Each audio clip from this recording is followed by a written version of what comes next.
আপনার না অনেক কিতাব লাগবে? আমি বললাম যে হ্যাঁ, অনেক কিতাবের দরকার। কিতাবের লিস্টটা আমাকে একটু দেন, আমি কিতাবগুলো কিনে দিই। তো আমি বললাম যে আপনার বাজেট কত? উনি অনেক বড় একজন শিল্পপতি, কয়েক হাজার কোটি টাকার মালিক। এখন তো হাজার কোটি কোনো টাকাই না। 450 কোটি টাকা যদি ব্যাংক ডাকাতি হয়, চুরি করে, কয় যে এটা কোনো টাকাই না, তাইলে আর হাজার কোটি? তো অনেক টাকার মালিক। এখন উনি খুব মাইন্ড করলেন যে মাদ্রাসার কয়টা কিতাব কিনে দিব, এটার জন্য হুজুর আমাকে বাজেটের কথা জিজ্ঞাসা করছে। বড় শিল্পপতি তো। তো হুজুর উনি বললেন যে হুজুর, বিরক্ত হয়ে বললেন, হুজুর ওই বাজেট টাজেট লাগবে না, আপনি কিতাবের লিস্টটা দেন না, আমি কিনে দিই। কোথায় পাওয়া যাবে? আমি বললাম যে বাংলা বাজার গেলে পাবে। তো মুসল্লিরাও একটু বিরক্ত হচ্ছে, হুজুর দেন, উনি চাচ্ছে যেহেতু, আপনি তো অনেকদিন থেকে বলছেন কিতাব লাগবে। তো আমি একটা কাগজ ছিঁড়ে ছোট্ট একটা চিরকুটের মধ্যে 3টা কিতাবের নাম লিখলাম। কয়টা? 3টা কিতাবের নাম লিখে ওনার হাতে দিলাম যে এই যে কিতাবগুলো নিয়ে আসেন। বললো যে হুজুর আপনি বললেন অনেক কিতাব লাগবে। আমি বললাম যে হ্যাঁ, এমন কমপক্ষে 300 কিতাব লাগবে। তো আমি 3টা কিতাব দিলাম, এগুলো নিয়ে আসেন, আমি পরে লিস্টটা তৈরি করে আপনাকে দিব। লোকটা চলে গেল। যেই মানুষটা 1 সপ্তাহ 2 সপ্তাহ পর পর আসে দেখা করে, 3 মাস হয়ে গেছে, 3 মাস পরে এসেছে।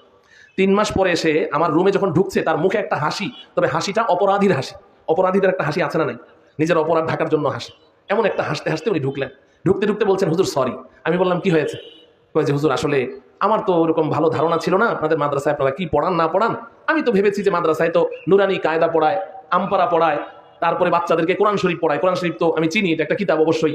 আর বেশির চেয়ে বেশি আমি জানি যে কোরআনের অনুবাদ পড়ান আপনারা, তাফসির পড়ান, এই তো। তো এখন আপনি আপনি কিতাবের কথা বললেন, অনেক কিতাব লাগবে। তা আমি ভাবলাম যে হয়তো কয়েকশো কোরআন শরীফ লাগবে, কিনে দিব, সমস্যা কি? বা কোরআনের অনুবাদ লাগবে, দিব কিনে। তা আপনার কাছে আমি জানতে চাইলাম কিতাবের লিস্টটা দেন, কিনে দিই। আপনি আমাকে বললেন আমার বাজেট কত। আমার খুব কষ্ট লেগেছে। আমি বললাম আপনার চেহারা দেখে আমিও বুঝতে পেরেছি আপনি যে কষ্ট পেয়েছেন। তো এখন হয়েছেটা কি? বলে যে হুজুর আপনি আমাকে যে লাইব্রেরির কথা বললেন না, আমি ওই লাইব্রেরিতে গিয়েছি।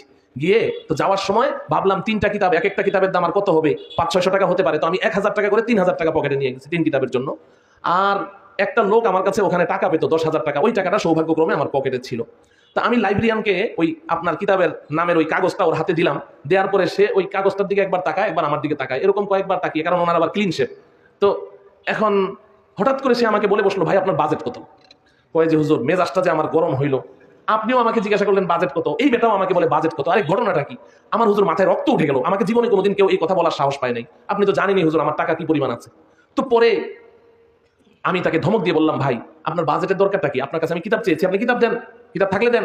বলে যে না স্যার, আসলে আমার কাছে একটা আছে, বাকি 2টা নেই। যদি আপনি বলতেন আপনার বাজেটটা, তাহলে আমি অন্য দোকান থেকে নিয়ে এসে দিতাম, এই জন্য। তো বললো যে হুজুর আমার তো এমনি মেজাজ গরম। আমি ধমক দিয়ে বললাম যে ভাই আপনার ওই বাকি 2টা অন্যখান থেকে আনতে হবে না, আপনার কাছে যেটা আছে ওটা দিয়ে দেন, আমি বাকি 2টা খুঁজে নিবনি। তো এই কথা বলে আমি সামনে বসে আছি। এই লোক আমার কিতাব না দিয়ে সে ওই কিতাব র্যাকেট থেকে একটা একটা করে কিতাব নামায় ফ্লোরে রাখে, কিতাব নামায় ফ্লোরে রাখে, এরকম। তা আমি তাকে ধমক দিয়ে বললাম, ভাই আমার কিতাবটা দেন, আপনার কাজটা পরে করেন। তো সে বলছে স্যার আপনার কিতাবই তো নামাচ্ছি। তা আমার কিতাব আপনি একটা কিতাব না দিবেন এতগুলা কেন? তো আপনার ওই একটা কিতাবই তো 52 খণ্ড। কত? 52 খণ্ড, 52টা মিলে একটা কিতাব। তো বলে যে হুজুর এটা শুনে তো আমার মাথা ব্যথা খারাপ, 52টা মিলে একটা কিতাব। তো আমি জিজ্ঞাসা করলাম ভাই দাম কত? কয় 68,000 টাকা।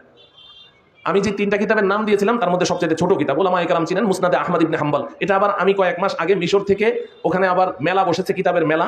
তো কিতাবের মেলা বসলে ওখানে তো আবার কিছু ছাড় দেয়। এই ছাড়টার যেয়ে তারপরে আমার 78,000 টাকা লেগেছে কিতাবটা আনতে। আমার খুব শখের কিতাব। তো আমি তখন বুঝলাম যে আসলে এই বিষয়টা আমার বন্ধুদেরকে একটু ধারণা দেওয়া দরকার।